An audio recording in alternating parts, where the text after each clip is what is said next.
Murder investigation on the way in the death of former PNP Member of Parliament Jolyan Silvera's wife. Hi again and welcome. This is Links 007 TV News Report, and we'll be right back with the full details to come. Welcome to Links 007 TV News Report, providing you with the best in local and international news updates. This is a place where you can get the most reliable and informative news information.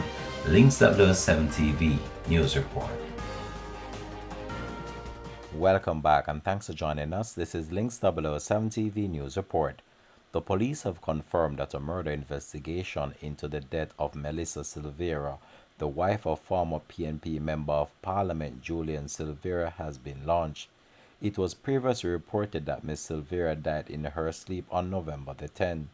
While speaking to reporters, Deputy Commissioner of Police in charge of crime and the security portfolio in the Jamaica Constabulary Force, Mr. Fitzbailey, confirmed that a murder investigation is ongoing. According to reports, the police upgraded their probe after Silvera's post-mortem examination revealed that she was shot at least 3 times.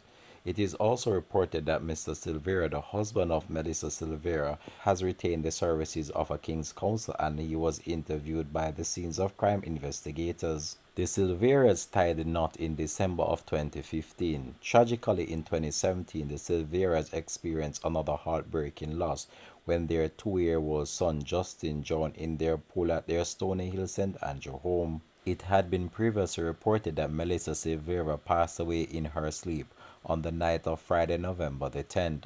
However, a post-mortem examination conducted recently have proved otherwise. Links 007 TV will continue to track this story and have more details to come on this in a later newscast. Thanks for watching.